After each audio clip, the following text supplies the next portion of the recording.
Do you want to know what it's actually like to live and work as a digital nomad in Bangkok? From typical morning coffee runs to designing apps for clients all over the world.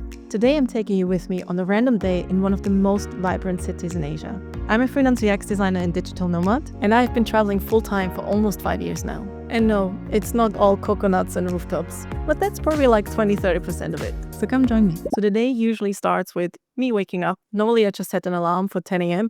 just in case I sleep too long, but I would wake up before that alarm. But because now I'm trying to stick a routine, I set my alarm at 8 or 9 a.m. in the morning. I'm trying to be a bit more healthy, so usually the day starts with a glass of water, or I'm planned to, and most of the times I just forget. I just go have a wee in the bathroom. Like, I think that's how everyone's day normally starts. And I'm also trying to move every single day. And normally when I procrastinate on getting some exercise in, I don't get it done. That's why now exercise is the first thing I do in the day. And it doesn't have to be like a gym session or something. I just want to get some sort of movement in.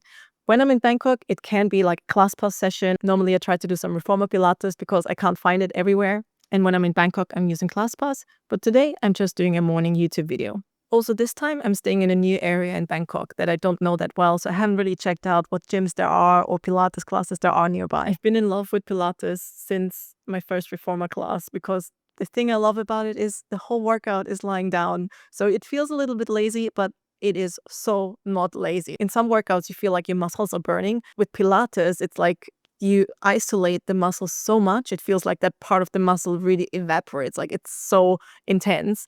But then you swap to another exercise and then it becomes easy again and you completely forget about the previous pain. And at the end of the workout, you just feel super strong. So that's why I really, really like Pilates. Then once the workout is done, I'll have a quick shower. And then a woman has got to eat. So on some days, I'm going to meet my friends. I'll have a co-working session with them and combine it with a brunch. That's what I'll do most of the days. But today, I started with overnight oats that I prepared yesterday. And I'll show you the recipe for that later in the video. Because one thing that happens so easily, especially in Thailand, is that you're going to eat out all the time. And there's nothing wrong with that. I really enjoy that. I don't have to do my dishes. I just go to a restaurant and decide there and there what I'm going to eat. I don't have to plan ahead.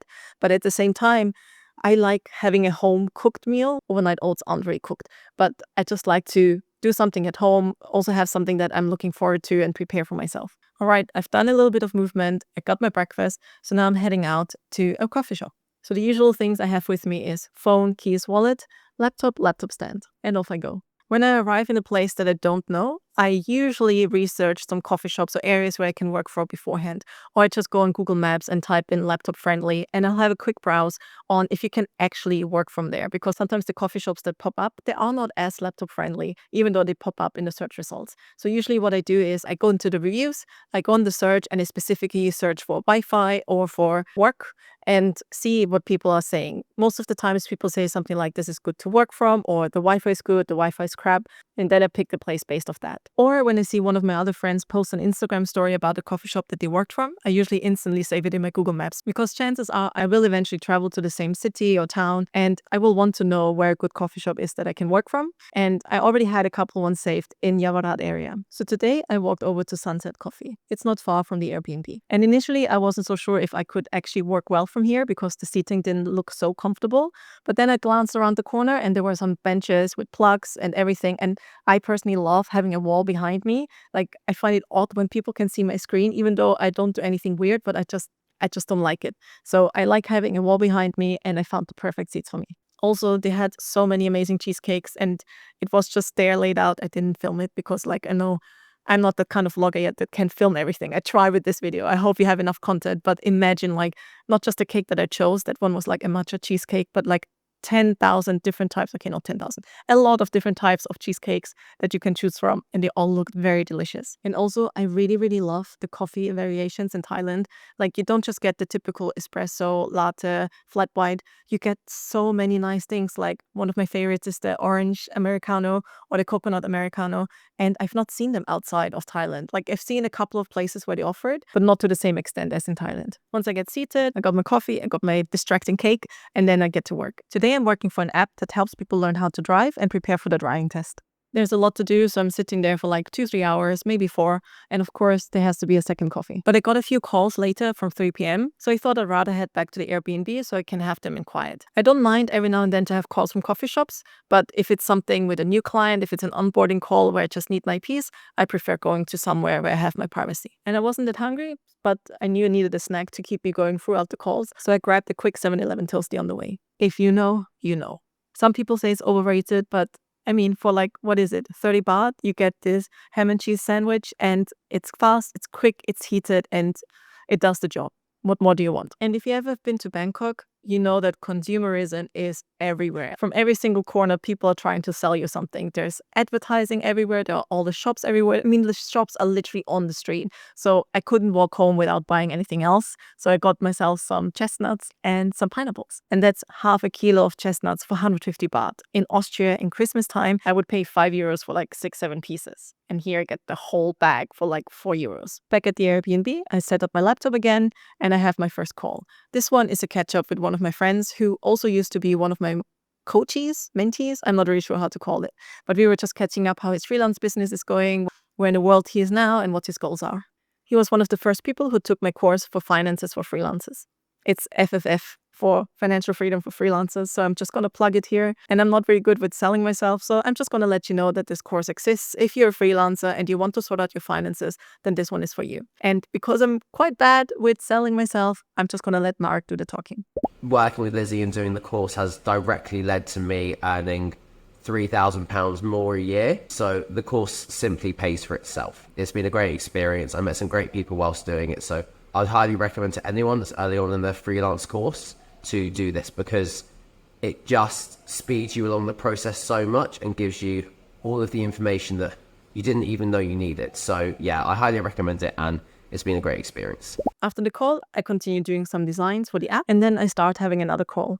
This call is with one of my past clients, and it's a kickoff meeting for an upcoming project. This call was just to check if they have everything that they need and if I have everything that I need to get started. And I love working with returning clients because the sales is already done. And I mean, you can see myself, I'm really, really bad with selling myself. So once the sale is done, they know already how you work and all these kind of things. So when they contact you again, you don't have to sell yourself anymore. It's just about when can you start? Is your rate the same? Yada, yada, yada. And this has been a client that I've been working for. He was actually the manager of my first ever UX job. And when he left the company and got the opportunity to hire a freelancer, I was the first person he contacted. So that was pretty nice. Once that call was done, I noted down the action steps based off that call. And then I worked on my other admin. I replied to some of my other clients, wrote some invoices, and went for my to-do list. I also wrote a little bit of content. This video, I actually started writing this video on the day itself. Then I reviewed my task for the next day, and I put the important things in my calendar so the time is blocked for that. Cool, now I finished working, and I made the mistake the other day. Well, it's not really a mistake, but it's a bit of a productivity killer.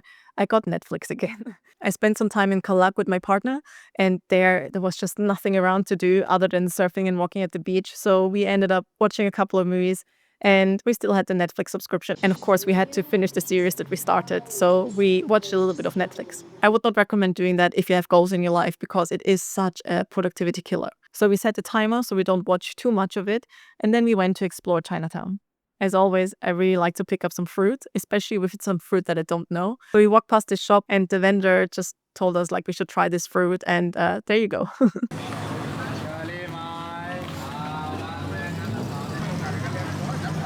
Like an apple.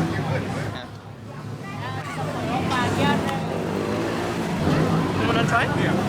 Yeah. If you're interested in Thai fruit or Asian fruits in general, there's also this video that you can watch about the Thai fruits that you must try. So yeah, we just explored Chinatown a little bit. It's very busy, but also the side streets are way less busy. You can also find some cheaper restaurant options there, or if you get the street food, that's usually quite affordable. Then we end the evening with a massage and grab dinner somewhere. I really like to stroll around without a plan. Sometimes it's nice to know exactly which restaurant you want to go to save yourself some time. But then also, if you just stroll and see all the options that are there, it's super interesting and fun.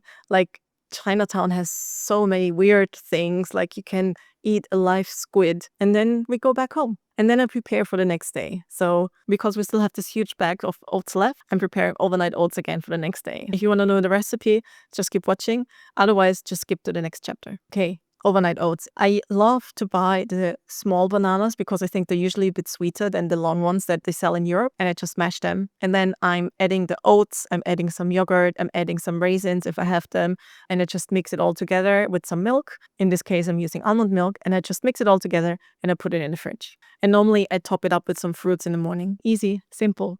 If you have some chia seeds to add to it, perfect. Yeah, this was a random day in Bangkok as a freelance UX designer and digital nomad. If you like this type of day in the life videos, let me know in the comments. I would like to know which city you would like to see more of. Like, I can easily cover Chiang Mai, Hirikatia, Lisbon, Bali, even London. So just let me know which city you want to hear from. Alright, now that you've seen what it's like to be a digital nomad in Bangkok, you might want to watch this video next. It's all about if I would choose the digital nomad life again, if I would know then what I know now. Thank you so much for watching, and I see you in this video next.